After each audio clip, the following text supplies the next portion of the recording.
Do you really do that before every episode? Yeah. Yeah, because she was clipping out stuff like during the episode, and it's always just us like, it just always looks I like, have closed. Yeah, right. No, but that is a thing that I do every week. Like when I'm, especially like last stream, I gotta scrub through looking for the good face. It takes so long. It Now does. she doesn't have to do it. Sometimes it's like right away, bam, done. Yeah. You know, other times it's like, whoa, Right. fuck, I gotta find one. And that's Eric Lacombe, everybody. That's me. He worked at Adult Swim, Cartoon Network, and now works for Last Podcast on the Left and the network. He is the mastermind behind HGX2. You should go check it out. Brilliant. We're so lucky to have him. Please welcome Eric Lacombe. Yeah. Hi. Clap for yourself. Clap for yourself. Clap, Yeah, you clap. deserve it. You deserve it. That's that Midwestern thing, and like you can't celebrate yourself too much. Yeah, I know. You're very modest. Are you Catholic? man. Were you raised Catholic? I was raised Catholic. Yeah. There you go. That's what it is. First question, right out the gate. So when did you decide you hated God? That's a great question. You don't have to hate God, but Right. Just you sort of like, are you still Catholic? No. No. Okay. Okay. Also, It was pretty much ex-Catholic. like I had to go. My parents are really liberal Catholics, though, so they were. Cool. But I still had to go every Sunday. I had to go to catechism. what's catechism? Which was like, Is that- did you they would go, molest you in a hall? once a week after school, sometime like in the evening. We called it CCD. It's CCD, basically yeah. class. Like Yeah. you go learn about Class. Catholicism. Yep. And then they Oh. teach you all the things to get you ready for the sacraments. Oh, okay. Yeah, It sounds yeah. like you got molested in a cave. No. No. With bones. Got nowhere close to getting touched. I was not an altar boy. You were not I molested. don't know that any of that went down at our church that I knew of. I don't remember any rumblings, but I know like they for were- a fact there that was. there was a child molesting bishop in Michigan Oh. because he was my bishop. And when he They came out and shipped him? said, I fuck kids, they sent his ass to Michigan. Where in Michigan? Do you know? I don't know. I didn't read the whole article. This would have been Wayne, Michigan. I got bored. St. Mary's of Wayne. Bishop Keith Simon. Sound familiar? No. No, it would have been I don't past think- your time anyway. We never I think once in a while the bishops would come, but for the most part it was Twice just, a year they yeah, show up. Yeah. They shake and they some swing hands, the fucking jiggle some smoke ball. dickies. Yeah. I like the smoke machine. But So I mean, it just all the Catholic Church did was prime me for loving metal imagery. Yeah. you know? When did you lose your Oh, lust for the Catholic Church? So I never had it. It was just kind of like, fuck, we got to go every week, and you just sat through, were bored out of your mind. Mm-hmm. It was really one in one ear and out the other. My father and I used to have this game where we would divide if we would divide it up into quarters to treat it like football, you know. And so like when damn. you turned around and said hi to everyone, that was the end of the first quarter. Yep. You know, Oh, I and when think everyone ate their yeah. cookies, that was halftime. Okay, here's You know. communion. We're in the home That's stretch. funny. Yeah, 2 That's minute warning. funny. When they came and passed around, Yeah. get the money that was entering the fourth quarter. The And then- worst. And then sometimes we'd have to go into OT if someone's Yeah. like had a fundraiser or some shit. Oh, Or yeah. Or they got sad about you something. get a visiting priest who just talks really long. Oh, yeah. yeah. What's crazy is like my grandparents like lived right down the street from the church. They were like not even a block away, Yeah. and they would go. I think they would go almost daily or something like that. There are people who do it every day. yeah, They keep Oh, it yeah. open. That's Every wild. day? Every day you go to church. Yeah, well, the minute I was like old enough, I think my parents were like, "You're as long as you're living here, you know, up until you're 18 or whatever like that, you got to go." Then the minute I hit 18, it was like done. Nice. Or maybe it was a little bit before then. I think maybe 16 or 17 I stopped going, but like Yeah. that was it. I had a rule with my mom towards the end there. I was like, I'll go to church with you if you let me boo. That's a move. That's a move. As long as I can heckle, I'm in. I'm Yeah. in. Well, speaking of spirituality, I got your birth chart. Yeah. I got Here your we birth go. chart. I I wanna hear love this. reading it. Okay, so right. we both have a moon in Aries. Which means, Very impulsive. can you break down what impulsive? Yeah. Yeah, war. Aries is war. Your moon is Right. like your hidden self. So you're just kind of like for me, whenever people are really slow getting on the bus, I want Yeah. to scream, move in, move in, move in. You do scream or you want to? I want to. It's in my Right. head. Move in. Yeah. Like when they're Maybe. just slow and lethargic and kind of dumping around. You hate that shit. You seem Yeah, like a I do. patient person, though. I have my limits. Like I'm a patient person to a point. Yeah. And then it's like, yeah, because like when I go to Costco, love me some Costco. When I go to Costco, that's where like the impatience builds. Because The like lack of spatial awareness. Yes. I want to get a knife. it's Yeah. worse there than any other store that you will ever go to. I don't know Because there's how too many- much space. Yes. But and also it's too wide. The carts are too big. But you would think that would help. But no, it's because they move the products around all the time by design. And I think it's people are just like, Yeah, and they're all fat on where hot am I dogs. getting my savings today? Fat on hot dogs. People are mean at Costco. Your Mercury is also an Aries, so you make quick decisions, may streamline learning, can be direct and straightforward in speech. Yeah. Usually loves a heated dispute. Yeah. Lively mind that quickly understands a given situation. Very resourceful and capable. May prefer to jump into a decision and may not have much patience with pretense. So you're I just feel like, but I'm like, not really though. I think some of that stuff is true, but like the jumping into situation, I don't know, man. We throw some shit at you, and you take make it. it happen. Doing live streaming has helped that, because like part of me was like, oh, I want to plan everything out just so da. But like certain things I've done, and live streaming being one of them, gets me to get out of my own asshole and like just do it because I have to do it that day. Yeah, you guys give me stuff to do right away on the day, but it's like we're going live at 5:00 now. Yeah. Used to be 6, now it's 5. There's no turning back. Right, you just gotta streamline do it. Yeah. What's the latest you've ever gotten videos from me, Marcus, or Henry, and had to put a show together? Oh, the latest?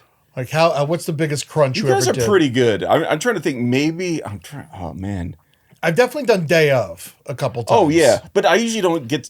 I'm busy on other stuff all the time. It's like day of is I just reserve that for last stream. And anytime anyone's like, "Hey, can we have a meeting on Tuesday?" I'm like, "Nope." Pretty much all of LPNtv is, if the audience doesn't know, Eric is like the director. You're the showrunner of You're the big guy. LPNtv. And you know, get anything this. that comes through there, you are making sure it happens and making sure that we're on time and handing our materials to you. Yeah. It's very impressive, all the work that you're able to get done for us. Your North Node is in Capricorn. So that's like you're a workhorse. And look at this. Uranus is in Libra. Well-developed artistic leanings, questions traditional approaches, and wants to do things differently. Yep. You do. Mars is in Gemini. You debates are your specialty. Saturn is in Gemini. Can possess a serious mind, sometimes wishing to be a little more free and breezy. Don't you wish you were a little more free and breezy? I don't know if I see that in you. Maybe it depends though. It's like, I've never gone that deep into the horoscope stuff or had anyone. Usually it's just like whatever. I'm a Taurus. Did we even say that? Yeah, you're Taurus sun. Yeah, Taurus. So some of the stuff you read the traits of it and it makes sense, or it's like certain points in my life. If I'm going through a patch where I'm miserable about something or whatever like that, I'm not a depressive person. I've never really had like prolonged depression of any sort. But Fuck yeah. But if you're just in a scenario you're not fully comfortable in and you're dealing with the shit day in day out, some of those traits I'll definitely lean into about. It just depends. It flows, the whole thing. But like, I want to mock the zodiac so much, but like, some of it makes sense. I get, but I've never gone all the Mercury and I've got a lot. I've got a lot more. Deep. I love getting as deep as I've seen is like, what's the 3? What's like the rising, sun, rising, and then what's the third one? The moon. The moon. Yeah. I get why people don't like astrology, because sometimes people are like, "I'm such a Scorpio. Sorry, I ran over your cat," and it's like, "No, you're being an asshole right now." Yeah. Yeah. Well, Also, you even made the crack before. I think you made a crack during HGX too. It's like, oh, I love having something to blame all my my Problems traits on. Yeah. The permission structure to do stuff. Well, that's just me. I'm that thing. Yeah. Also, I get into like, don't tell me who I fucking am. Right. I'll tell you who I am, the goddamn star and moon. But at the end of the day, like, That's very Taurus of you. Taurus moon. I'm you're a Taurus Taurus too? moon. You're a Libra. I'm a Libra with a, you're a Libra. Taurus Okay. moon. It's Okay. Taurus moon. Well, isn't this fun? So, Eric, when you were 14, My head's spinning from the shit. so when you were 14, you got arrested for a speeding ticket on your motorbike. Now, my question, yes. what's it like being the coolest guy alive? I love, not a motorbike. Oh no, it was a Honda Spree. What's that mean? It's a moped. Oh, okay. It was a shitty little moped. Like, I'm old, so Yeah, mopeds were popular for a little yeah, while. mopeds are popular. So there was a friend of our neighbors had this Honda Spree, and someone tried breaking in. Well, you don't break into a moped because it's open air, but they tried to hotwire it and they fucked it all up. And so my dad bought it off him for $50 and fixed it back up. Nice. And that was a moped that I rode around for a little bit. Now, is it legal? Yeah, it was legal. Yeah, But you're 14. Don't you have to have a driver's license? You had to have. Was it 14? That's what I your love that you found partner this. said. I asked your partner about some stuff, and she also said that you went to I probably wasn't 14 though. you went to the courthouse, and the judge was like, "Let me see if it can actually go that fast." And because then there was a put on write up in the helmet. Wayne Eagle about this. Yeah, they put on a helmet and they drove the motorbike, and they were like, "Oh, it doesn't go that fast. You got off." Yep. Because like the cop, I remember riding, and the cop turned his flashers on, and I was just like, "What is happening?" Like, and they pulled me over, and it's funny, like that cop's kid was in my class in school. Oh, so you knew him? I didn't really know him. He was just like this. He was like this weird kid who people picked on. Okay. You know, but the cop just seemed like a real asshole. And he like, I remember Very he got Chief out, Wiggum. and he got out and like threw the whole like you were speeding thing at me. He gave me a ticket, and I was just baffled by the whole thing. And then I think we went to court. I think we had to go back for the judge to test it.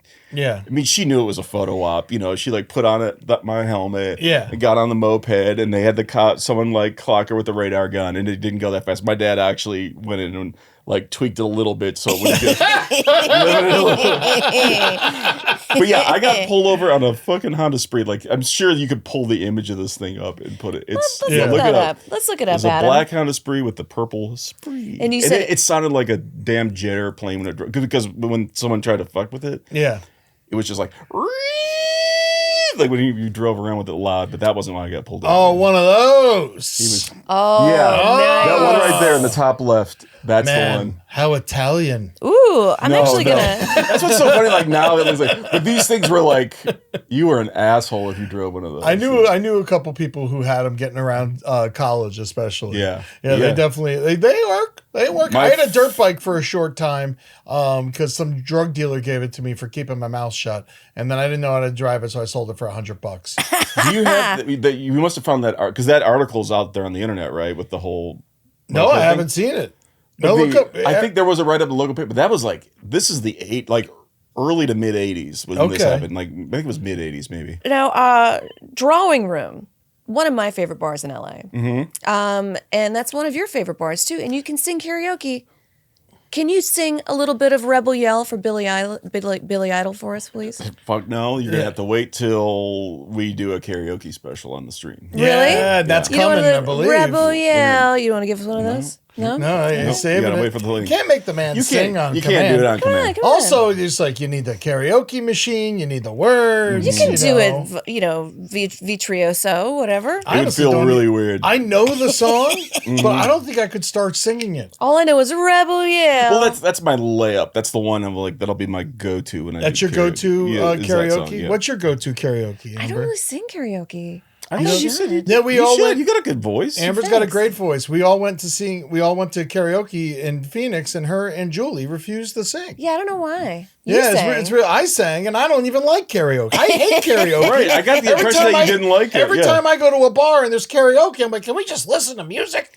The But I funniest was thing like, was- but I'm also a performer, and people are doing it, so I might as well do something. I might go to Blueberry Hill. Right. Oh, Blueberry that's a Hills. good you one, think? that's a good All one. Yeah. You did remember when Henry did his Sinatra karaoke thing? My Way, yeah. Yeah, because like someone had done an AI version of Henry doing it, and so he had to do it himself. Yeah. And I love the bit that you and Marcus did, like, because like Henry's like standing between you singing, and you guys are just sitting there, and you're like, does it feel weird to have a man singing right next to you? He's And serenading you. I think you made some comment like you didn't like karaoke. Someone's idea.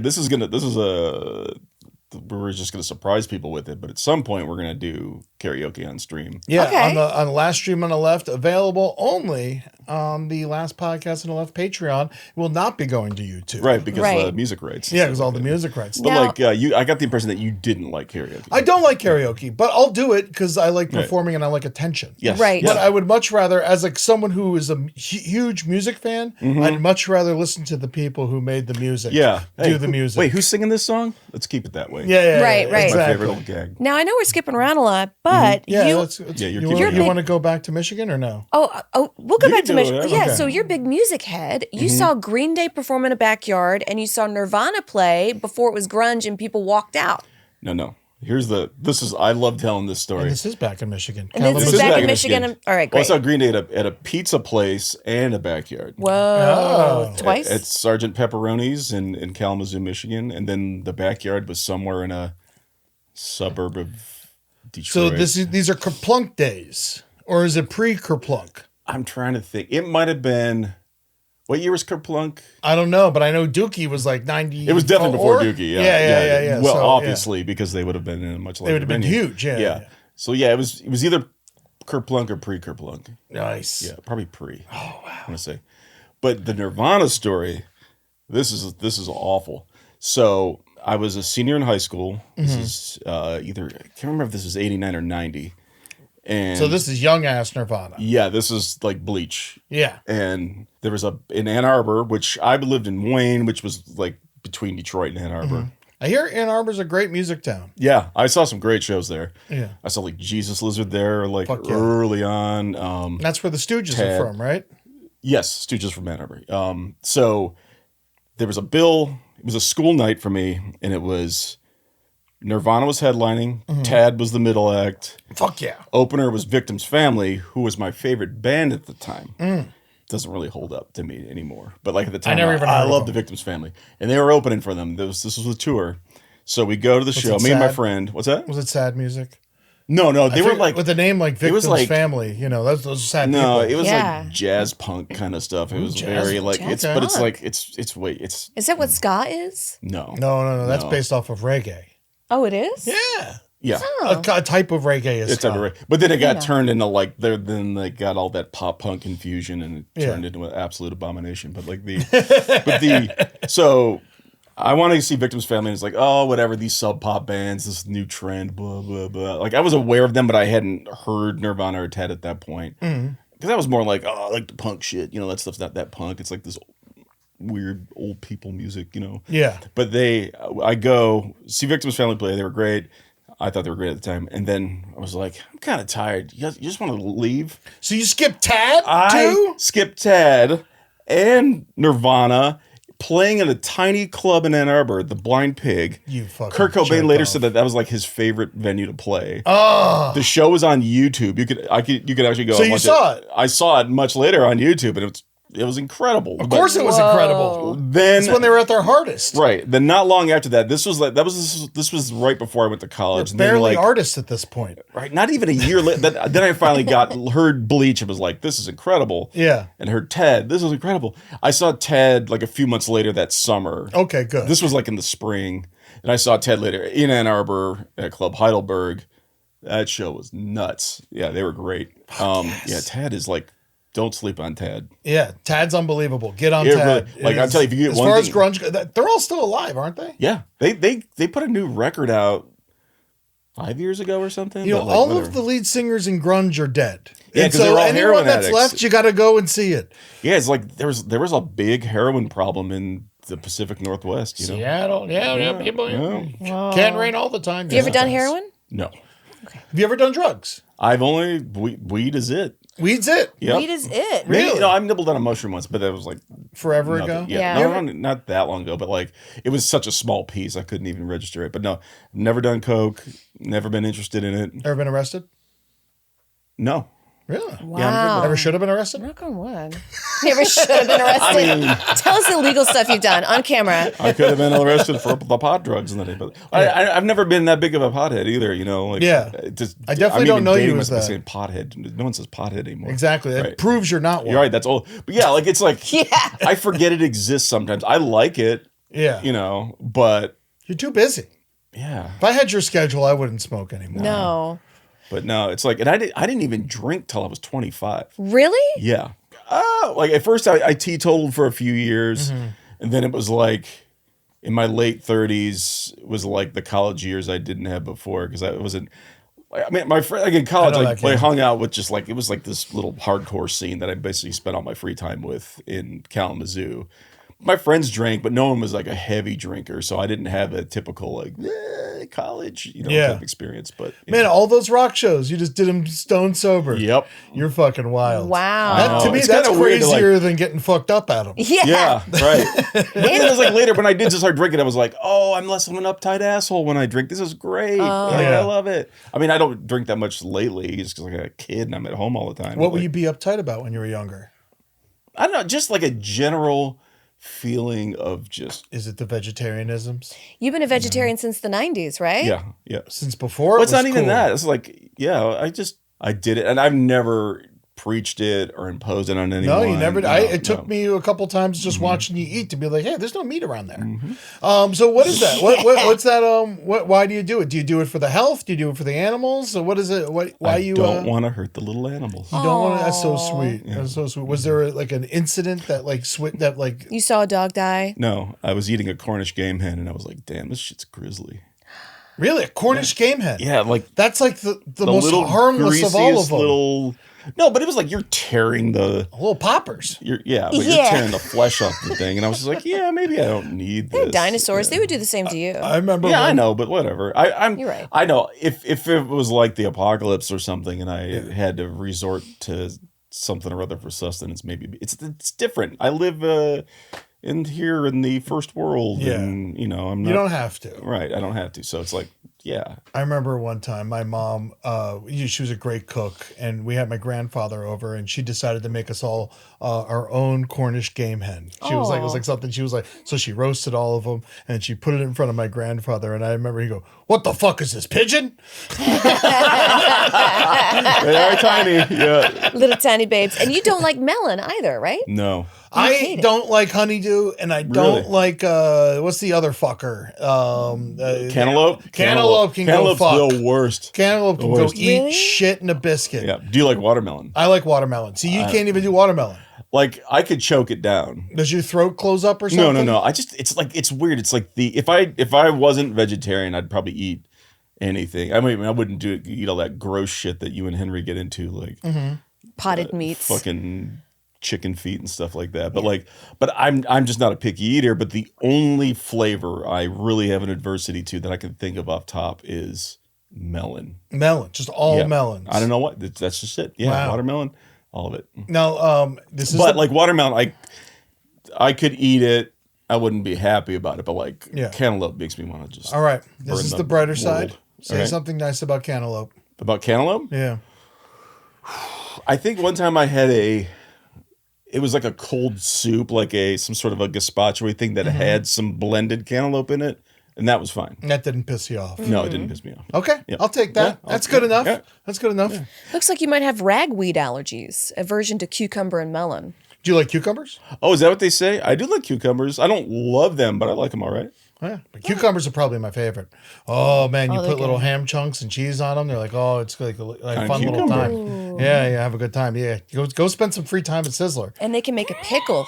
Yeah, right. Yeah, I love pickles. I met somebody that sauerkraut. Yeah. I mean, I'm half Polish, so that shit. My blood type is vinegar. Yeah. Really, you're half Polish? Mm-hmm. Love Poland. No, yeah, I'm a big Polish. I'm half Polish as well. Yeah, a lot of Polacks in Michigan. All Polacks. So that must have been hard not eating meat with all those Polacks around. I mean... Is that a slur? Pierogies. I can say whatever I want. They're my people. My grandma... Right. Do you ever have... It's so funny, like, people aren't really aware. Do you ever heard of klepsy before? No. They were like these Polish... My Polish grandmother made them. I don't know what the origins of these things are. I've never found out. But people just don't know about them. It was like some sort of, it was just like ground beef, and I think there was like saltines crushed up in it. Okay. Like wet down and like mixed into the thing. And they were just like a little fried meatball-y kind of a thing. I like it. Loved that shit when I was a kid. Oh, that's kind of like that German dish that Julie made with oats in it. What's that? Sprackle? Oh, I think I've heard of that stuff. I don't know what we had it at your wedding. Oh, Geta. She it's called something else. Scrapple in Pennsylvania. It's called Scrapple, and it's basically meat mixed with oats. But she didn't make it. It comes like Glears is a meat company, and they make it. And you kind of slice it up and fry it. Oh, I thought it comes in a loaf like a Taylor ham. Oh, yeah. It might be something similar to that because it was just ground beef mixed in with some other shit, and it just was like a little fried meatball, and I was into that. But like no one really leaned on me hard. And like the only time like you would have like for holidays, someone would bring kielbasa. You get the cured and the uncured, like in a big tin of sauerkraut or something like that. But my favorite was the pierogies anyway. And that shit was veggie. And what's the deal? And you're very specific about your coffee. Yes. 55 grams of beans? Oh, yeah. When I do it at home, I grind it out right. Yeah. Well, it's like baking, like a proper cup of coffee. Well, I'm just drinking K-cup swill right now, but yeah. and it's fine. I'm not that big of a snob. You're trying to get through the day. It doesn't cost me anything. Yeah. But if I'm gonna do it at home, well, it's like baking. Baking's precision, and making a cup of coffee, so it tastes the same every time. You measure the beans out. Dark, medium. You know, I used to be thinking, oh, dark coffee. It should just taste burnt. And there's no caffeine in it. It's got the least amount of caffeine is in the Yeah. dark. Not surprised. No, I prefer. I mean, I get my beans at Costco, and they'll have like medium roast, which is actually a dark roast. Oh, okay. You know, Yeah. I just get the beans there. But like, if I got a small bag of like a good medium roast, that's just way too expensive. I know what I'm getting. I got a good bean guy. I gotta go. Yeah. The coffee roaster down on. He's great, Steve. He roasts his own beans. He's up in there, fucking swilling them around right in the lobby. It's a great spot on Ventura. I'll take care of you. Yeah, I mean, I love a good cup of coffee, but I'm not gonna like turn down Crap. Crap. Yeah. But the what was I gonna say? One time it was funny when we moved to this studio from the house. Yeah. There was like this bag sitting around of this stuff. It was black velvet from, I can't remember the name of the roaster. That shit was great, but I looked it up online and I'm like, that's too much to order some more. Madman Espresso, maybe? No. We got a bunch of those fuckers. I haven't even tried the Butterfly Man or... Butterfly Man? Yeah, we'll get you some. That's free. That's on the company. Yeah. Yeah, I'll get you some But Butterfly, that's like one dude just roasting the stuff. I don't want to take money out of his pocket. Fuck that Right. guy. He's like, he ain't doing nothing. Alex or Steve or Right. I haven't tried that stuff. I would think you keep forgetting to ask somebody about... He literally... Where does he live? Where is he? He lives in the Midwest somewhere. And like every once in a while, he'll hit me up. He's like, do you need coffee? I'm like, I always need coffee. And then he just sends like giant packs of coffee. And then I was like, oh man, next time can we send ground? And he just sent me a grinder. The guy's overly nice. We're gonna get you. Yeah, some I got an electric grinder. I love it. Yeah. I have one more question to ask you about your childhood. So you played football and you had an ankle injury. What described us? Let's go into detail about that ankle injury and what position did you play? Yeah, let's relive the traumas here. I played bench. I played linebacker, but I was not good. You were a linebacker? Yeah. All I could do was tackle. Ed was I football have guy. a shit throwing arm. I'm not fast, but I can tackle. Linebackers, you have to have your head on a swivel. You got to know everything that's going on. You have to have intelligence to play linebacker. Yes. But what's funny is like Middle this or was junior outside? high. This was junior high. Yeah. I think they might have had me in the middle. I had zero coaching. It was like they were like stand here on the field kind of a thing. And my team was terrible, like the winless season, you know. But like I didn't even play. I was a bench guy. Oh, okay. But you know, I liked hitting drills in practice, except for the time I got knocked out. But the injury came from, I basically did it because my friend joined the team. I was like, oh, I'll play, you know, football. Yeah, what else are we doing? Yeah, that's why most people start. And it was like, but I didn't pay any attention to it. Now I love it, like watching it, you know. Yeah. But like I didn't know what the fuck I was doing. I was just there. You know, and then like in practice, the second year I played, this is junior high, which, you know, we didn't even call it middle school at that time, you know, it was junior high. So it was like, must have been 8th and 9th grade. Okay. Yeah, I was young, it was small. And like someone rolled up on my ankle in practice and it was like a little fracture on the bottom. It was like not an ankle injury, but right near the ankle. Consider yourself lucky. Yes, Get out of the game. I got out of it, yeah. Get out of the game. All right, top 5 Detroit Lions. You're a big Detroit Lions fan. All right, let's hear it. Top 5 Detroit Lions? Okay. All time. All-timers? Right, yeah, all time. Starting at 5. I can't do the ranking. I'm just going to throw out 5 players. I like it. That's fine. Yeah. That's fine. I love Penei Sewell currently, the left tackle. Oh, classy move. Yeah. Picking the tackle. Well, he's left tackle. He was right. He's switching left left tackle is very important. Yes. You know, because usually a quarterback usually throws right. Yeah. And so the left tackle protects his back. Blind side. Because the people come around, they put their helmet right in the back of the quarterback's head, knocks him unconscious, takes him out for the season. Left tackle, very important position. I could see that in the way you produce. I could see you being an offensive lineman fan. You know, your structure and you make sure all your pieces are in order. I mean, obviously, I'm a big offensive lineman guy. Yeah. So it warms my heart to hear you say yes. That. So I'll think of like players I had like an affinity for, and they weren't necessarily the greatest players. I love this. I remember I can't even tell you what, like Ron Rice, who was just some no-name safety. Yeah. He probably was a starter for 2-3 years. I'm like that with Lewis Loving Oliver. me some Ron Rice. Johnny Morton, who was like, he played... Salt guy. He was he was out of USC, but he was like a wide receiver 2-3 guy. Okay. He played at the same time as like Herman Moore. Oh, he was great. Moore's good. I love Herman Moore also. Yeah. I had a Herman Moore jersey and I misplaced it somewhere. Ah. But I love Johnny Moore. And he would lay off in the less. catches. Yeah. No. I'm Yes, trying to right. think of older Good players. Stephen Boyd, who was like Chris. I wasn't watching. I didn't. Unfortunately, like I kind of. I wasn't watching football. When you were a kid. Well, no, like when I was a kid, I watched it, and then like when I got into like punk rock and shit like that, it wasn't cool to like sports and all that dumb shit, you know. Yeah. And I didn't have a TV and stuff like that for a number of years when I was in college, so I like kind of disengaged from sports. And like right after college, I remember I was doing freelance illustration, and I would like listen to the games, and that's when I got reignited my whole football thing. Yeah. But so Johnny Morton was around that era. How many is that now? That's 4. I mean, Barry, you cannot. Yeah, how do you not say Barry? I was going to yell at you. Yeah, no, Barry's unbelievable. Barry Sanders, one of the greatest running backs who ever lived. But Corey Schlesinger. I was going to go Stephen Boyd. I'm going Corey Schlesinger. He was a fullback who was notorious. He would break face masks. Oh, I love that shit. Oh my God. He had a running tally of how many face masks he had broken. He was like the lead blocker for Barry for when they were running Barry out of the eye during like the Bobby Ross era shit. But, He'd hit it with his helmet? Schlesinger was That's the awesome. fullback's job. Sledge. Runs before the running back to clear out the middle Yep. linebacker so the running back can scoot around and have a good job. No, I always felt bad for Hmm. Mel Gray. I felt like he would have been a great halfback if he wasn't behind Barry Sanders. Yeah, I didn't watch, for some reason I wasn't that familiar with that era that Mel Gray played in. I did not. Yeah. I wasn't watching as much, so Those I must would have been the probably liquor watch years. like the Thanksgiving games and stuff like that, or hear my dad yelling at the TV and shit. But like, I wasn't as hardcore then, and knowing the roster front to back. Is your dad still alive? Yes. Nice. Both my parents were still alive and together. Wow, look at you. Which I felt like it's kind of a mutant ability. Like not many people have that experience. I mean, Yes. they bicker constantly and shit, but like they're doesn't? still together. Yeah. Where did they meet? How'd they meet? They met at Western Michigan University, Okay. where I later went to school. But like, I initially went to Michigan State, but their art program sucked, so I transferred to Western. But they met there at school. That's nice. Yep. And so you transferred because you didn't like the art program at Michigan State. What was it about the art program that appealed to you at Western Michigan? Well, when I went my first year was like, I went to state. I was undeclared. I didn't know what the fuck I was going to do. I was like, I'm going to college, you know.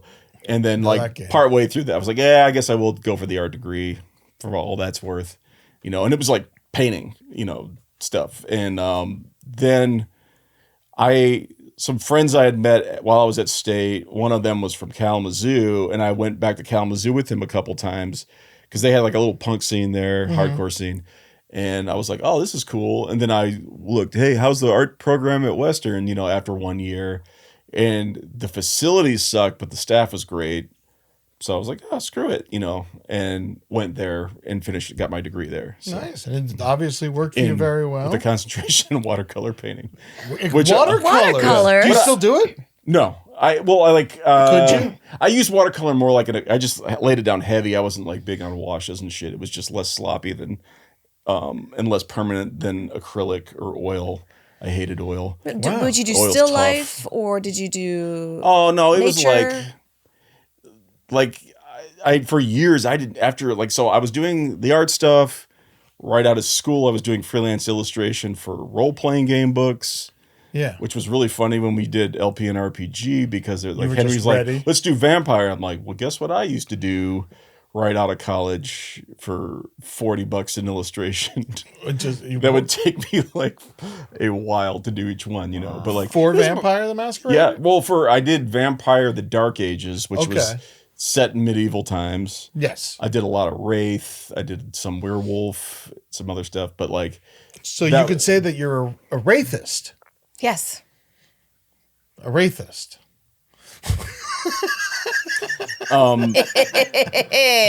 Wait, where were we? I feel like we sidetracked something there. Your art is, you were talking the about art stuff. Vampire the Masquerade, and Vampire the Dark It Ages. was more like the stuff I painted was more like edgy surrealist, like kind of more illustrative than Like Who's Afraid of the Dark? Like that kind of stuff? like creatures and dumb shit like that. Yeah. So who were your art inspirations? Like actual like Yeah, I love Ralph Steadman. He was the guy who did all the best Hunter's Temps and shit like that. Yeah, Yeah, very ink heavy. Right. Yeah. Steadman, I like. This was something I discovered. I mean, I grew up on comic books and shit, so that was the initial, inspiration. I thought maybe I wanted to do that. And I tried finishing one page of comic, and I'm like, it's gonna take forever. It's unbelievable. Like I thought, role playing game illustration was paid nothing. Yeah. I had to work at Kinko's part time to support myself while I did that. So Kinko's must have been a fucking nightmare. No, it wasn't I bad. imagine a place like that. Every kid who was into punk shit wanted to work at Kinko so you could make free stickers flyers and stuff. zines. Really? And all that shit. Yeah. That was like, but I went to Kinko's after I graduated, and at that time I was kind of falling out of the scene anyway. But that was like the golden goblet of a job if you were around there, like at least having to connect. Like there was a friend of mine who worked there, and he was doing shit later. I found out like he was like loading up copy cards and then selling them at shows for like $5 for like $100 worth of copies and shit. Oh, wow. He was just he stole so much shit from Kinko's. It was Good for him. unbelievable. Good for yeah. But nice. the Not you though. Not you though. Squeaky clean. yeah no I really kind of have led a pretty squeaky clean life. Yeah. Yeah.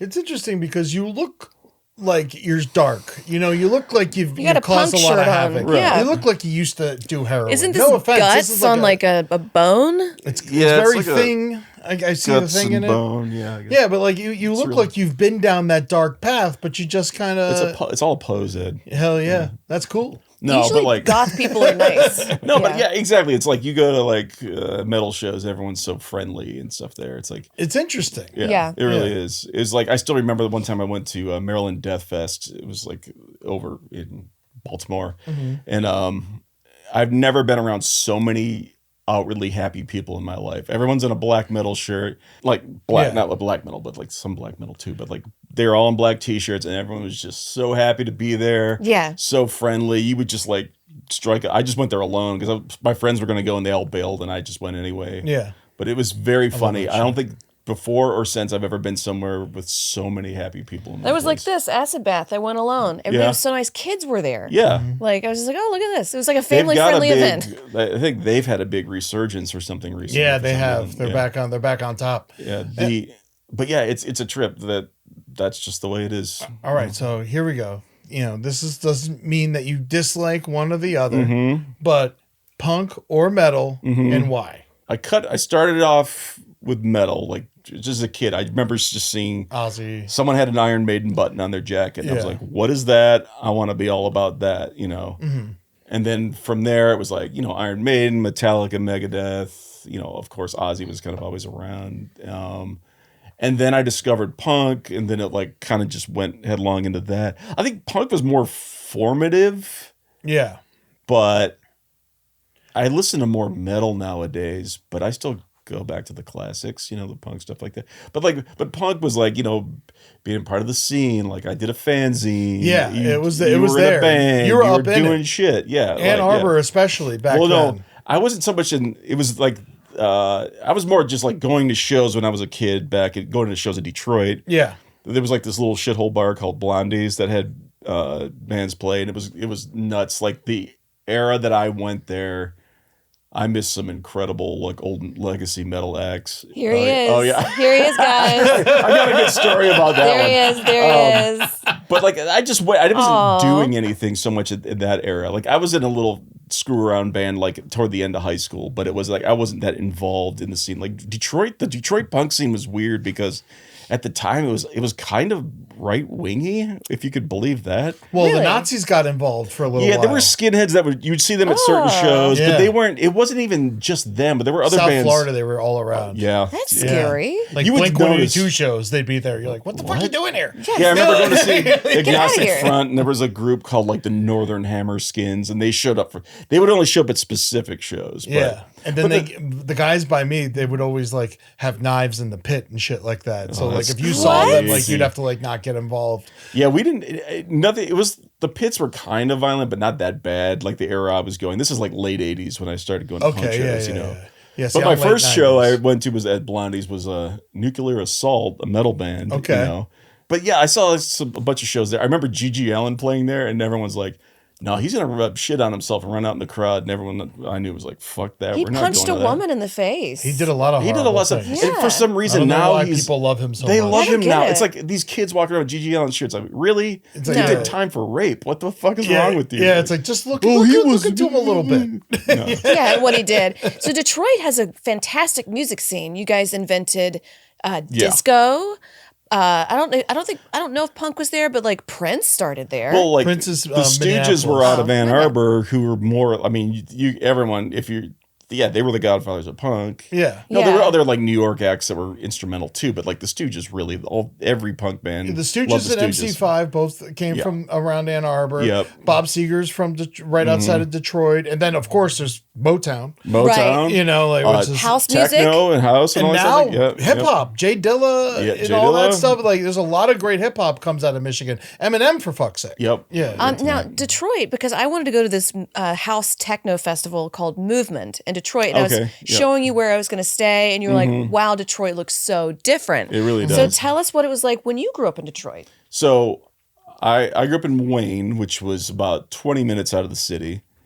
And I remember like driving around there with my dad, like midday, going to some art supply store in the city. And he's like, it's crazy. Because in the 60s, this would all be bumper to bumper traffic. And it was all pretty light in that area. That was probably more like Wayne State area, not quite downtown. Yeah. But, you know, I would go to shows. There was a place that opened up when I was in college. Like when I would come home for the summer, I would go to shows there. It was called 404 Willis. And that was in Cass Corridor, which everyone was like, oh, Cass Corridor is like a rough part of town, blah, blah, blah. And like the street, there was like a corner store, bunch of closed up buildings, this little anarchist collective that put the shows on. Yeah. And it was just a little shithole. And then I Walk a later block found away, out. you get fucked up. What's that? So if you walk a block away, you get fucked The up. locals, like, they were like, look at these silly little white boys hanging out. You know, like no one messed with anybody. There were a couple like homeless dudes that would just hang out there and shit because they would do clothing drives in the area. They were good citizens of the street. You know? Were you a part of the anarchist collective? No, that stuff has always stricken me as somewhat silly, like the anarchist thing. It's like a bunch of them they were all probably rich kids. Oh, you yeah, know, yeah, yeah. Everyone's an anarchist till they need a Yeah. cop. Right. I mean, Till someone breaks into your house. I appreciate like the goofball ones, but there's some of them who are super serious, and Yeah. I remember like doing stuff just to like poke at them. Like at one time I wrote, "Taste the rich, don't eat them. That's mean," and they were like, "Is it mean to be mean to the mean?" Like someone wrote that on there. I mean, I believe, eat the rich, of course, yeah, of course. yeah, But yeah, I was just yeah. like, I just wanted to fuck with the Right. super serious ones. But there were other ones that were other people who were there that were fucking goofballs like the rest of us, and we had a good time. I saw some good shows there and stuff. There's part of me that always like thinks about like it would be kind of cool to go back, but I mean, I like my job here. Yeah. Speaking of which, let's get into your professional career a little bit. You obviously you run LPNtv at this point. You and Henry are the masterminds behind everything. Nothing would happen without you. You're so incredibly talented. But before you came to work with us, you were at Cartoon Network and Adult Swim for a long time, like 14 years. Wow. Yeah, it was Something like 14. that? I think 14 and no, about 14. Yeah. Yeah, and then some of the shows you worked on Cartoon Network were the regular show and Flapjack. I worked in the promo department Okay. at Cartoon Network. Oh, all right. So like when I started there, I just did graphics for the promos. All right. I didn't write the promos. I was just doing like, the motion graphics for the stuff. Like, do the title card and like if any little things that popped up, like coming at this next Tuesday at 8 p.m. kind of shit, doing little lower thirds that would annoy people and pop up over their programming. And You to love tell that them shit. yeah. You probably lower thirds mean a lot to you. No, they don't. Really? No. You're the lower thirds king. You're Yeah. popping them But up last it's- minute all the time. Not anymore. I mean, then On the I stream was. you are. Lower thirds? That's like goofy fun shit. Yeah, with yeah, overlays yeah. and all that kind of stuff. Like, no, but this was like, there was a lot of that informational, just like the new show's going to launch, and then you got to make Oh, the boring stuff. 37 versions of it. It'd say like, next Tuesday, this week, tomorrow, now, next. You were just cranking a lot of that kind of stuff out. But we would do, once in a while you would get to go, oh, we're going to do a live action promo for something for no reason whatsoever other than to go to Los Angeles and stay in a nice hotel. And I mean, I wasn't making a decision. They were like, oh, we're going to go shoot some stuff in LA.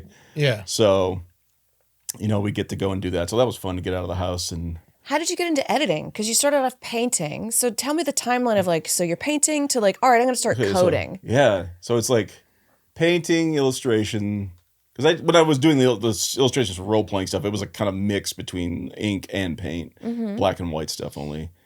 And then I eventually, I quit doing the illustration just because it's a lot of fucking work. And it's like, just because you're good at something doesn't mean you actually enjoy it after you start doing it for a living. You're a painter and you're vegetarian. I'm glad you got accepted to art school. I went to a 4-year university, though. That's the thing. Okay. I remember interviewing at an art school in Detroit, and she was like looking at my stuff. She's like, you'd probably be better for the commercial art stuff. And at the time I'm like, fuck you, commercial art, Yeah.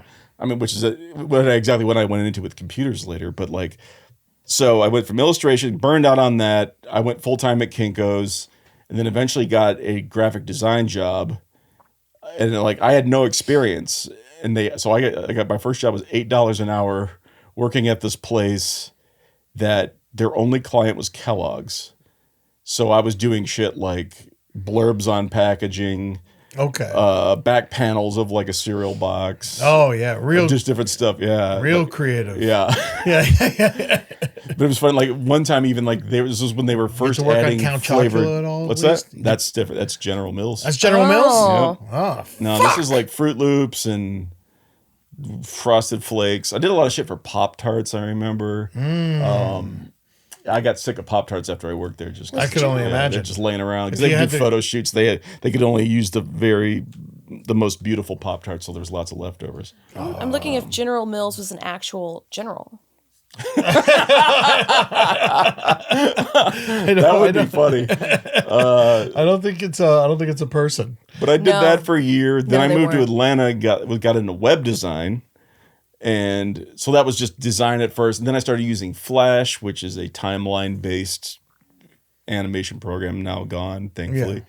And then I started doing more After Effects. I had some web design jobs, and I had another job in between that was print and web and interactive and stuff.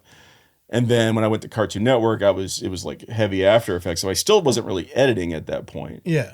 That came later. And then it was just kind of more of it's just everything's been this weird, sidestepping into an adjacent kind of discipline and over and over and over again until I was doing, I not once, I don't think I ever edited a single thing at Cartoon Network. It was only After Effects and Photoshop and stuff like that. How about an Adult Swim? Then Adult Swim was, when I was working at Cartoon Network, a friend of mine from Atlanta, which is where I was in Atlanta for 14 years. Mm-hmm. That's where I worked at Cartoon Network first. And then after having gone on a number of shoots, I was I really like LA. When I get tired of Atlanta, or when I feel like I need to move on, I want to go to LA. And I eventually did that. I was just going to straight up leave. And then they were like, hey, if you want, you could just do the same job and work out of Cartoon Network studios where the shows actually get made. So I was just in the promo department. I wasn't involved in the production of the show at all. Yeah. For instance, I worked at the Flapjack launch and the Flapjack, we called them topicals, the promos for each episode. And then regular show was the same thing. I did that throughout the run, did stuff for the promos for that. And then, but then when I went out, they just kept me on. I worked out of the Cartoon Network studios, but I was just doing the promo work still. But I got to actually go down the hall and talk with the show creator and stuff like that and, come up with ideas for different stuff we're going to do a Comic-Con installation for regular shows. So I sat down with, the creator of that show and we came up with ideas and stuff like that, which was cool. But then one day I'm having breakfast with a friend from Atlanta and she's like, hey, you checked out the streaming studio they're starting over there? And I'm like, what are you talking about? Adult Swim. Yeah. I always wanted to work for Adult Swim instead, but I was just... Yeah, of course. I was here, I was making okay money, and I was like, fine, whatever. I'm not a super ambitious person, and I just stayed the same job forever, even though I was getting sick of it. But then Adult Swim opportunity? And I said, put me in touch with whoever's involved with this. I didn't even know what it was, really. And I was just I'm in, yeah. I'm in. And it wasn't immediate, but a little bit later, Matt Harrigan, who was like the creative, like Henry knows him and stuff like that. Yeah. He was the creative director of the whole streaming thing that they were doing. I ended up just started doing like one show a week for this show called Sports Bitches, which was just two guys playing Madden and talking about sports. And I was just doing it like after I was, I would just walk over across the street to the other building, do that show once a week. And then eventually they're like, we want to add more shows. I'm like, well, hire me away, please. Because I was still just working at Cartoon Network and just doing this on the side for nothing. Yeah. Just because I wanted to learn. I didn't know any of the live streaming stuff. They set it up for me. It was all brand new back then. Yeah, it wasn't, I don't know if it was brand new. It was brand new to me, but they showed me how to do everything. It was like, what, 2010, 2011? No, this was like 2016 maybe. Oh, okay, all right. Which doesn't it seem like that's that long ago, but that's 10 years ago. So it's interesting that you're like new to this still, 10 kind years of. ago. That's not 10 years to me is like new at something. And you're doing it now at such a professional, creative level. But it took time. It was like if I look back at that early stuff, it was just, it was like a Twitch stream basically, but it was just on adultswim.com, but like two heads in the corner. Yeah. With the background was just them playing Madden, and like I didn't know what I was doing. I learned it through that. And then with time, it was like, oh, I want to start making these things better. And like I started doing more graphics and this and that, bringing my background into it. And just producing the shows up and making it better. Eventually, they let me hire one other person because I was doing it all solo then. Yeah. Bring in one other person. And he was only contract work. He never got it. The whole time he was there, he never got full-time status. Some of the best advice I ever got in this business that I didn't take was learn how to do everything. Yeah. And once you learn how to do everything, you're never going to stop working. It's true. Yeah. It was like... And it like everything I've done, it almost requires you to be multidisciplinary. Everything that you do, and because I had so many other like iterations of work in my history, like illustration work, design work, motion graphics. I could apply all that to help tart the shows up a little bit, and so I just kept doing that more and more, and got better and better at it, and then. The pandemic hit. Well, actually, that's how I met Henry and the guys. Was because Last Stream on the Left got picked up by Adult Swim. Yes, and they were running there for a long time before we started throwing it on our own Patreon. Yep. So they were all out of New York at first. They were at the Creek in the Cave. I remember like seeing something. I was like, "What's this new show?" I was unfamiliar with the podcast or anything. I remember seeing these three guys like sweating on a black background. We were so drunk. Yeah. I remember them saying they were so nervous the first time they did it. Of course, it's Adult Swim. It's a big deal. But it was just the website. You look at it that way. Yeah. When it comes to like being in the basement of a Mexican restaurant, and all of a sudden like Adult Swim, which is like our dream. It's what inspired all of us, especially Henry and Marcus. Like, all those shows and like, for it to work out like that is pretty, it gets you nervous. Yeah, I bet. But I'm seeing it. I was just watching it at first because they were all in New York, and it was by far the most popular show on the Adult Swim streams. Yeah. Not even close. Like Fish Center was second, but like they had a built-in audience that actually followed them there. Eventually, Henry moves to LA, and they're like, well, we want to keep the show going, but we're going to have to patch Henry in with Marcus and Ben in New York. Then the pandemic hits, that's rolling for a while. And the pandemic hits, and we have to do everything from home. I remember like going up on the Saturday before the lockdown and like loading my car with all the gear. Mason, the guy I worked with at Adult Swim, like we went and loaded all that shit up and then went to my apartment. Luckily, I had a spare room I wasn't really doing much with at the time. I was like, oh, this will be my office eventually. And I just did all my work from the office in Burbank, set the whole thing up. And then I was just doing shows like around the clock. It felt like, in the pandemic. And like Last Stream actually ended up working out better because I was like, oh, wait a minute. I'm going to rethink how we do this thing. I'm not going to do it the way we did it. And I had a thing where they were coming in through a Zoom call. I mean, it looked like shit because no one had good internet. Yeah, no, it was whatsoever. impossible. Everyone on every show had shit internet.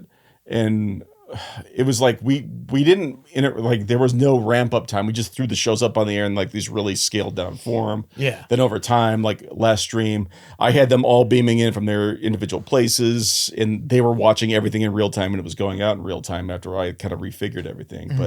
And then I remember getting an email. So that's that. Lockdown happens in March, right? Yeah, in March, something like that. Yeah. Yeah. And then in November, I get this email. It's just like, hey, we've got a meetings here with the new head of Adult Swim and HR. And I'm like, are you kidding me? Is this happening right now? And sure enough. Yeah. Like Lazo had retired like the December before the pandemic hit. Yeah. And I remember like going to Atlanta. Something was up. What's that? He knew something was up. No, and then the guy who took over, who was my boss at Cartoon Network and stuff like that. But like, I got there. I mean, like, and then it was like the pandemic hits, throws everything into like the ratings were up because everyone was at home watching for a while. Yeah. Then they tapered back off, and then like he just decided no more live streaming, so that entire department was wiped off the map. So there were now, a few people who got moved into other departments, but for the most part, everyone got laid off. Live streaming seems like it would work the most during lockdown. It Because did for a time, but then it never like the shows there. we all knew it sucked. Like, like it was just one of those things where it's like, I don't want to watch, like the only way I can talk to people is on Zoom. I want my entertainment to be on Zoom also. Yeah. Right. Like as someone who did a lot of live comedy shows on Zoom, like, it's just like, you feed off of reaction from the audience. You're just talking to nothing. It's so difficult. I did a stand-up show laying in my bed over Zoom. Yeah. And I remember because we did it for tips, and I was like, I gotta do it. Like I need this $20. How many viewers were on those things? I think depends. it depends. This one was actually a lot. Like I made $20, like split among all the comics. I got 20. So like a lot of money was made. Yeah. People were just craving like something. So Adult Swim shuts down the streaming department. You're a free agent. But I had, because I had been there so long, I had a full year of severance. That's nice. Oh, that's real good. nice. So And then you get the call from who? Henry or Marcus to come do this thing? Henry. Or Ken. Yeah. And then you're But I was like, there was like at least a year or longer, because we were talking a little bit like right after it happened, like they were thinking about bringing me in. Yeah. But that was just taking like little freelance shit here and there. And then Henry calls me. He's like, please tell me you don't have full-time employment right now. I'm like, nope. Come save me, Yeah. Oh, I love it. Yep. And now I would like to talk a little bit about Hoopa Goo Goo, HGX2. Watch it on YouTube, pretty please, because Eric is a lifesaver for that show. I mean, we're throwing you stuff and you edit it down to make like really comprehensive, hilarious stuff. Before we started doing Hoopa Goo Goo, there was lots of other shows that you created on our network. Amber we were Live. obviously doing the stream, Amber Live, but of course we were doing Brighter Side Live for a long time. I didn't create that, though. You didn't? That was already running when I got here. Was it? Yeah. Oh. When I got here, last did it stream get had canceled? just resumed. Like Fernando and them were doing why it. did it get canceled? Yeah, why did it get canceled? Tell Hard us. questions. Yeah. Why did Brighter Side Brighter Live? Side? Because we were switching over to like no more live streams. We're going to do pre-produced Sounds stuff. like a nice answer. What was it? What's the real reason? But every streaming show except for last stream, low ratings. Low ratings, right. Everything except for last stream stopped. Yeah. If you remember, it was like we're going to do pre-produced stuff, make less shit, and then I even remember telling the guys when they brought me in, like, yeah, we got these other streams we had just started, like Spun and Brighter Side were running when I got in, and I was like, just so you know, like the live stuff, people just don't want to show up for live shows, Yeah. It takes a lot, unless you're doing Twitch streams, which you're doing for like Hours. 5 to 8 hours a day. Not That's how you 1 get your hour a audience. month. Yeah. Right, yeah. 1 hour once a week even, or every other week, or whatever the hell it is. Yeah. But like, we came to that realization here, and I even told them, I'm like, I don't know what the last stream thing, I'll do it, but like, and then eventually we got to the point where we're like, hey, we're just making all this stuff in perpetuity. Let's like stop and like plan some shows out, make them a little more fleshed out, make it different. And like from the ashes of Brighter Side came The Hoopa Goo Goo game, the HGX2, which you so cleverly renamed.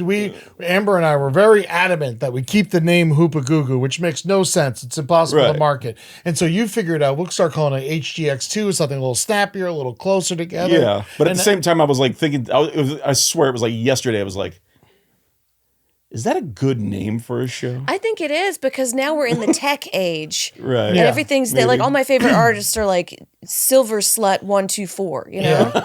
I think that we have pigeonholed ourselves into a bad name, and at this point we have to keep it to you know, because we've done so much. Yeah. But it probably should have a name like the Positivity Show Hour, you know, or something, Yeah, yeah, you know, yeah. like something, Right. you know, just something. It was an gonna absurdist show. It was going to be like a game, like you were going to go like, oh, let's make it look like a 70s game show. Then I was like, wait a minute. That's all the Dropout is doing. It's like the same aesthetic. Yeah. We got to do something different that makes more sense on the network. And like, what if it's like Futuristic. what if it's like set 1 year into the future and it's a horrible place? And then we went from there. And Like, then I think we used Running Man as one of our Yeah, main Ed was like- inspirations. he goes, yeah, like Running Man. I'm like, that's all I need. Let's go. You Yeah. know, like, and then I Yeah. started like the graphic ideas and stuff like that. And it from kind there. of came true a little bit. Yeah. It really did. And you know what? You've done such an amazing job with it. I couldn't, like, the first day I showed up for the first episode of the first season, before I even had the fucking get up and all that stuff, and I'm just like Well, it was on wearing the- a suit and stuff like that. Yeah, that was on the pool party, the Yeah. grindhouse, summer grindhouse. But I was so impressed with like the digital set that you built us, like outside the courthouse and stuff Yeah, like yeah, that. yeah. I was just like, I remember stepping into frame and seeing myself on camera. I was like, oh, we're like making something interesting now. You know, it was like one of those things where like settled in. I was like, oh, we just upped our game immensely. And I didn't even know what happened. Now, you're the director, showrunner of HGX2, but also a writer. Now, I gotta ask, have you ever written comedy before? Because you're very good at it. As someone who's been writing comedy for a long ass time, you're very talented at writing comedy. And I'm just curious if you have any other experience doing it. because most of the stuff we did on Adult Swim streams were improv too. There was stuff wasn't scripted, but being around funny people on those streams. Yeah. I mean, like You're quick. When I did a fanzine, I mean, I the whole thing was like it was a punk zine, but I was just made fun of everything. You know, I did Yeah. a bunch of like Mad Magazine was like my shit when I was growing up, and it was basically making a punk Mad Magazine in a way. But there was still like I did actual reviews of albums, and they were like my opinions. It wasn't all. But like there was some of that, and I took a ton of writing classes in college, but that was just like creative writing. It was not comedy writing. Yeah. Let's get back to the game show that we're created together, which I've Yeah, never been this proud of a product that I've made. Personally, like I love doing last podcast, last stream's a lot of fun, Brighter Side's a lot of fun, but this is like a return to silliness. It's weird. I came from dark comedy, like apocalyptic comedy, and I was able to come back and do this. I can officially yell everything I say. I find yelling to be very funny. Yep. I thank you so much for all the work you've done on this, but the lore, you're very strict on the lore and the story of HGX2 and the Hoopa Goo Goo game. Like our guests, for example, once a guest dies, They don't come back. Eric doesn't let them come back. Yeah. Me, I'm like, fuck it, I don't care. Get the funniest person in leave there. 'em out. That's how I am. I'm like, Right. oh, I like them. Let's get them. We're moving. We're jamming. And like, no, they're dead. They can't come back. Wow. Are we allowed to reveal who LD is on the show, do you think? Well,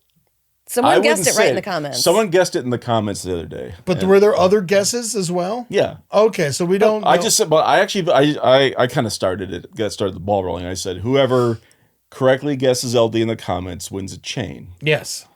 And someone guessed it, and it was like a guy who used to be on the Adult Swim. He was a guy who was always present for the Adult Swim streams. Someone who knows you better than anyone.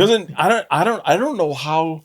I haven't seen him like in chat or anything like that. He must have just come to it. He might have come to it too through Max Simone, who was on Fish Center. He's an old Adult Swim guy, And now he's helping edit. Yeah, he did the editing on HGX2. I did some editing Season as well. 2, yeah. We both kind of like, he would do a pass, I would do another pass on top of it, or he like in the finale he did certain segments, I did other segments, kind of a thing. Yeah. It was a group effort on editing, but maybe he came over because of Max. I'm not sure. Max has a Twitch show that he does now Nice. called Rat Cousin that maybe he found his way there, because I know he said that on his stream that he was doing some stuff for HGX2 or whatever like that. So he probably brought awesome. a few people over. I don't Yeah, know. and you're very strict on the lore. Yeah, oh, and yeah. you make sure that like every show I have one more pin on my thing, and so each one represents someone who has died on the show. That's how I take it. Anyway, I took it as like, I'm giving myself a medal for doing one more episode. Okay. That's what it was. But that's how I saw it. Oh, because then I should have gotten 2 for the episode where we killed my dog Nanny and Tootsie. You were the first person to kill Tootsie. The it is come true. Right. Oh, that's right. But that was off camera with audio only. Yeah. Then it was funny, like this for the blood tournament. You guys are like, can we show the executions? And I'm like, yeah, it's a lot of work, but it'll be fun. Yeah. It was a lot of work, but yeah, it was fun. We did the first season of HGX2. A lot of fun. All Great. live. We did all live with the chat, reacting in real time. And then we sat down and we thought about the second season. And then we all came to the conclusion together that maybe we should just make this a little tighter, a little snappier, like a real Adult Swim show. Yeah, you came to me and you were like, man, just think if we cut it down, it was just all the good jokes, kind of this show would kill. Yeah, it sings at 20 minutes, 20-something minutes. Right. And it's like, but it was funny, like when it first aired, there were people who were like, I like the old way better. That's because they're all podcast fans. But we were all like breakneck. Yeah. The whole thing driving force of the second season was just like, we could try to get down to 20 minutes even if make we it could. a TV but show. It was like, we're just quick cuts, like absurdly fast paced on purpose. You know? And you created the hoopy. Yes. You got someone to draw it, but you thought of I drew it and then handed it. in the art, and he basically just took the art and animated it. That's crazy. But I knew, I'm not an animator. I could have done a rudimentary version of that, but it would have taken a ton of time. Like, why not just give it to someone who knows what the hell they're doing? Right. Yeah. And I think people really need to know that the first season and the second season of HGX2 are almost 2 different shows to me. Yeah. I feel like if you're starting now, you don't need to watch the first season to understand the second season. You could totally start at the first episode of the second season. If you wanted to, it's fucking hilarious. There's lots of amazing, talented people in there. And we do acknowledge the first season existing during the second season, of course. And the first episode is the funniest to me because there was a bunch of technical difficulties and we rolled with it. Yeah. You love the technical difficulty. The opening bit when shit wasn't working was I at the time I was like, fuck. Yeah. But I remember rewatching it and I had tears running in my face. I was laughing so hard. It was Billy was on that episode too. Yes. And Billy's kid was in the next room. Oh my God. And he had to keep getting up because his kid was during a we live could hear show. him crying through the walls. Yeah. Where's my father? He's I'm doing a post-apocalyptic game show where I might die later. I think we had to kill him off first because he's like, I gotta go be with my son. We were supposed to, but he ended up living. He ended up living. Jackie died. Well, because the chat. The fun thing about having the chat on that show, because they would purposefully vote to cause the most chaos, because they got to pick who got an extra point or whatever like that, and they kept voting for Billy even though he was offset. Yeah, and I can't remember. Someone was jumping in for him. I can't. Maybe Jackie was on the show with him. I know that. So yeah, but no, that episode is such a mess that it's funnier for it. Yeah. But yeah, it's just you demanding people sit down for an hour to watch. People gotta pee. They gotta go have a cigarette. And no game show on TV is an hour long. Mm-mm. They're a half hour for a reason. It's just get it to move. But then by the time we got to the finale, it's no longer a game show. Really, it's the finale is a different animal altogether. And we were my God, after we did it, we were we should have just done this the whole time. But I like that it's all different. Yeah, it goes on a journey. Yeah, if you want, you could probably just watch the last 2 episodes and get a meal out of that. Oh my God, it's incredible. Now, what was your favorite kill? Probably the crossbow with Trey, just because it was so funny and simple. I think that got basically right on set. It was either Holden or someone else was like, why don't we just shoot him right in his seat? And we're like, oh yeah, we'll do that. We'll have Jared actually do it. We bought a crossbow. That is a real functioning crossbow. Really? Do we still have it? Or yeah, we return it's sitting next to my chair. I'm gonna make a wall of weapons behind the. Have all our prop guns and that's funny, the mace. The club. Oh yeah, you keep a police badge right at your desk, which I really appreciate. But yeah, that was probably my favorite, just because everyone else had been led off to a room. Yeah, but it was amazing. When I went back to those, we shot that last year, and I didn't even get to edit it for months later because we did LPNrpg in between. But everyone did such a good job of Julia when we just okay, you're gonna get decapitated, so fall over, and she did such an amazing pratfall that you know, it was just like, I know exactly what I got to do. Like have a little blood squirt out when she hits the ground and all this stuff like that. But it's like their physical performances for that stuff, or like Maggie falling off the building was super funny. And we have some super fans of that show. Like, there's a guy Chance, I think he's always tagging everybody in it. And like, he's he loves it. That guy. So all right, LPNTV's roster. We got Last Stream on the left, HGX2, Who's the Bitch, LPN RPG, Tears of a Clown, which is coming back. What can people expect for LPNTV in the future? Yeah, you guys just had a meeting today too, right? Yeah. Spill the beans. More LPN RPG, of course. That's what was so funny is RPG is a much lighter lift, and it got the most views of anything we've done. It's usually the case. Yeah. But it's because we had amazing people like Jared Logan hosting a role-playing session. Like the guy's just amazing. Also, Day-to-Day sucks right now. They want to have like a fantasy of Dungeons and Dragons to go into. Jared Logan in HGX2 is like, God. He's so funny. He kills me in it. I can't wait to have him back he scares me as the HR. He is the scariest villain. He really is. Cause like, especially like, cause like the first episode he did when it was like very much the game show format, he was very funny in that. But when he does your exit interviews in the finale episodes, holy shit. What are you most excited for down the pipe? What's your dream for LPN TV? Get something that actually starts earning money for the network. Then I love this goal. Yeah. That's great. No, but I RPG is actually really fun to do. I would love, like, everybody watch HGX2, so we'll make another season, because that was a ton of work. But with the way it paid off, I remember it was like, even like when I got down to edit, I edited the whole final bit in the meadow.